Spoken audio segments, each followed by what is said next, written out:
بسم اللہ الرحمن الرحیم۔ السلام علیکم ورحمۃ اللہ وبرکاتہ۔ ایک صاحب نے سوال بھیجا ہے کہ رجت کیا ہے اور کیوں ہوتی ہے؟ عمل کی رجت کسے کہتے ہیں؟ دیکھیں، عمل کی رجت کیا ہے اور کیوں ہوتی ہے اور کسے کہتے ہیں؟ سب سے پہلے تو یہ بات ہے کہ اس کو رجت بھی کہتے ہیں، کئی رجت کہتے ہیں، کوئی رجت کہتے ہیں۔ مختلف الفاظ کے ساتھ اس کو پکارا جاتا ہے، بولا جاتا ہے، تعارف کروایا جاتا ہے، یاد کیا جاتا ہے۔ رجت کا لغوی معنی ہے رجوع کرنا، پلٹنا۔ جب عمل کوئی بھی آپ کرتے ہیں بغیر اجازت کے کرتے ہیں تو اس سے رجت ہو جاتی ہے۔ اور رجت کے لغوی معنی رجوع کرنا، پلٹنا، واپس آنا، یعنی کسی بھی عمل کا ری ایکشن ہونا، سائیڈ ایفیکٹ ہونا، اس کو آپ رجت کہہ سکتے ہیں۔ اور یہ بہت سارے یوٹیوبر اور فیس بک کے اوپر، یوٹیوب کے اوپر ایسے لوگ بیٹھے ہیں جن کو اعمال کے حوالے سے ذرہ برابر نہیں پتا، لیکن وہ سن سنا کے، کتابوں میں پڑھ کے، رسالوں میں پڑھ کے، اخباروں پہ پڑھ کے، میگزینوں پہ پڑھ کے وہ عمل آگے بتا رہے ہوتے ہیں۔ ان کو خود عمل کی اجازت نہیں ہوتی، کسی مرشد کامل سے، کسی استاذ کامل سے خود کو اجازت نہیں ہوتی، تو وہ آگے بتا رہے ہوتے ہیں، ان کے اوپر بھی یہ رجت ہو جاتی ہے، اور کچھ عرصے کے بعد وہ لوگ لاغر و کمزور اور مختلف بیماریوں کا شکار ہو جاتے ہیں، مختلف مسائل کا شکار ہو جاتے ہیں۔ تو میں اس کا علاج بھی بتاتا ہوں، علامات بھی بتاتا ہوں، اور کسے کہتے ہیں، کیوں ہوتی ہے، کب ہوتی ہے، یہ ساری چیزیں بتاؤں گا۔ اس کو مشتی صاحب آپ پوری توجہ سے سنیں گے تو آج یہ سارا خلاصہ کھل جائے گا کہ رجت ہوتی کیا ہے اور ہوتی کیوں ہے، کس کو ہوتی ہے۔ اس وجہ سے ہوتی ہے عمل کی رجت، وظائف کی رجت، پڑھائیوں کی رجت۔ جو لوگ بغیر کامل مرشد کے، بغیر کامل استاذ کے وہ وظائف شروع کر دیتے ہیں، خود شروع کر دیتے ہیں، یا ایسے لوگوں سے انہوں نے اجازت لی ہوتی ہے جن کو خود اجازت نہیں ہوتی، تو اس وجہ سے روحانی نسبت قائم نہ ہونے کی وجہ سے، یا روحانی استاذ کی تائید نہ ہونے کی وجہ سے، اجازت نہ ہونے کی وجہ سے، ان کی طرف سے مکمل اس کی سند اور سرٹیفکیٹ نہ ہونے کی وجہ سے، یعنی ناقص اور کمزور لوگ جب عمل بتاتے ہیں تو ان کے بتائے ہوئے عمل سے رجت ہو جاتی ہے۔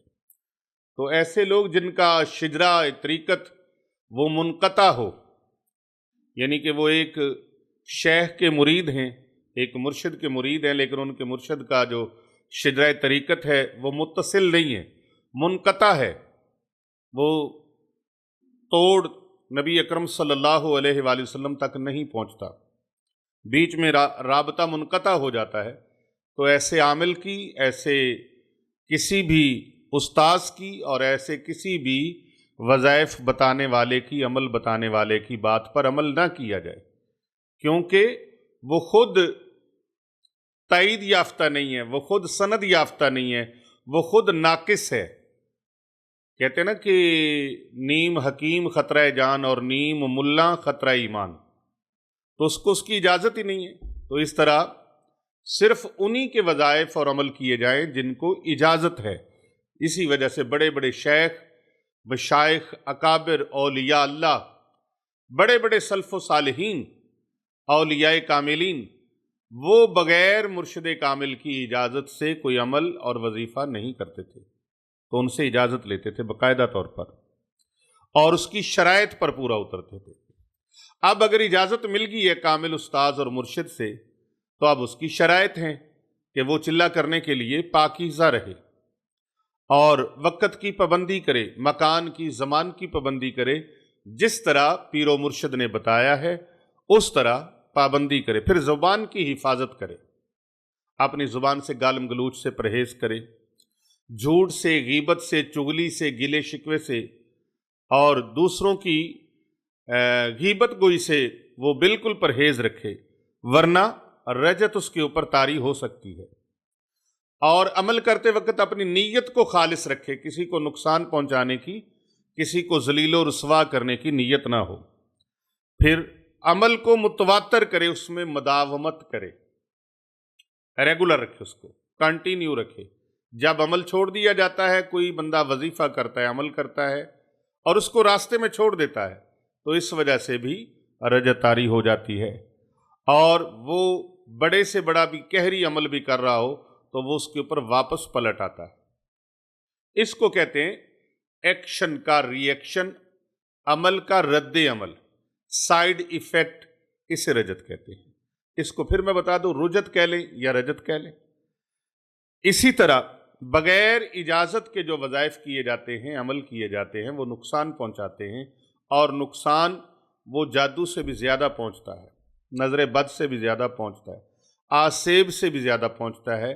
हमने ज़िंदगी में बड़े बड़े लोगों पर रजत होती देखी और फिर वो लोग पागल हो गए, तबाह हो बर्बाद हो गए।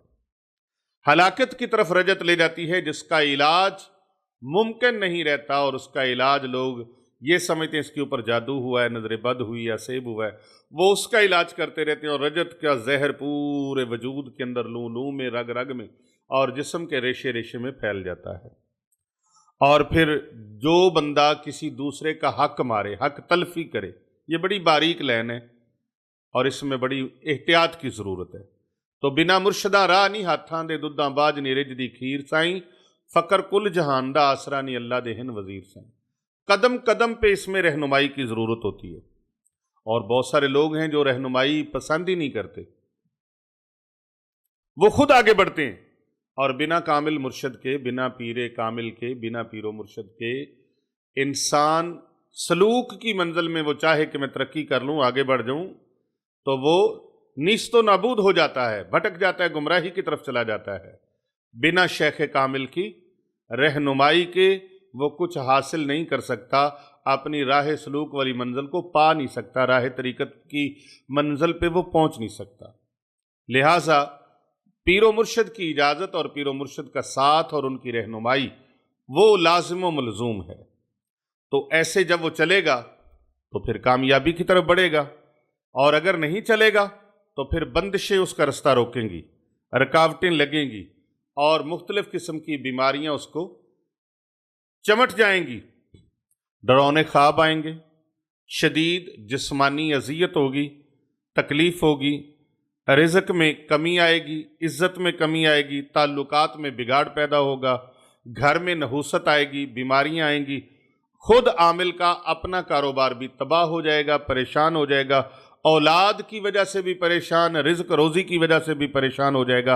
आंखें बंद करेगा, खौफनाक चेहरे उसको नज़र आएंगे, आंखें बंद करेगा, खौफनाक लंबे लंबे बड़े बड़े बदनुमा साए वो उसकी आंखों के सामने आ जाएंगे, उसका आराम छिन जाएगा, सुकून छिन जाएगा।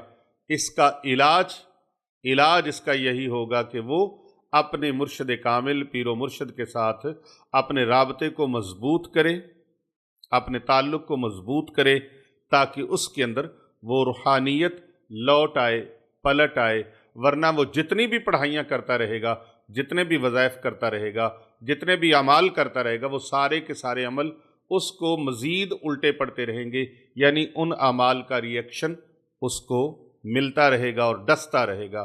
कर भला हो भला होता है, भले का भला। भलाई की नीयत के साथ इस वीडियो को लाइक भी करें, दूसरों को शेयर भी करें, फॉरवर्ड भी करें, क्योंकि हमारा मिशन है कर भला हो भला होता है, भले का भला। पूरी दुनिया में हमारे साथ हमारे मुहिब्बीन व मुखलिसीन जो हमारे साथ जुड़े रहते हैं, उनको ये अहम मालूमात पहुँचाना मेरे ज़िम्मे था, ताकि उनको पता चल जाए, जुड़े रहें, ताकि दिए के साथ दिया जलता है। तो जब इंसान अपने रूहानी पीरो मुर्शद के साथ, रूहानी उस्ताद के साथ सफ़र करता है, तो अल्लाह सुब्हानहू व तआला उसके रास्ते में आने वाली रुकावटों को दूर फरमा देता है। अल्लाह पाक पर भरोसा रखें, तवक्कल रखें, और अपने रूहानी इलाज और मुआलजा के लिए रहनुमाई हासिल करना चाहें तो जो नंबर मैं आपको बता रहा हूँ, ये नंबर हमारे हैं, इनके अलावा हमारा कोई नंबर नहीं है। पहला नंबर है हमारे पीर तरीक़त रहबर शरीयत हज़रत चांद पीर सरकार साहब का, वो नंबर नोट कर लीजिए, 0307 786 9280। दूसरा नंबर है हमारे हज़रत पीर बाबूजी सरकार साहब का 0301405649। तीसरा नंबर है हमारी खानकाह औलिया रिजविया सैफिया का 03099078 चौथा नंबर है हमारे अली रज़ा शाह साहब रिजवी सैफ़ी, उनका नंबर है 0305448042। पाँचवा और आखिरी नंबर हमारा है 033640311170। इन नंबरों के अलावा हमारा कोई नंबर नहीं। इन नंबरों पर आप राब्ता करें और अपनी रूहानी जो आपने रहनुमाई हासिल करनी है उसे आप हासिल कर सकते हैं। याद रहे ये नंबर व्हाट्सएप के नंबर मैंने आपको भेजे हैं, व्हाट्सएप के ऊपर आपने राब्ता करना है और गैर मामूली जो बात आपने करनी है वो आपने मुख्तसर से अंदाज में अपना नाम, अपनी वालिदा और वालिद का नाम और अपने मसले को वॉइस मैसेज में बयान करके भेज देना है। जो ही वक्त मिलता जाएगा आपका नंबर लगता जाएगा, आपको उसका आंसर, उसका जवाब मिल जाएगा। अस्सलाम वालेकुम।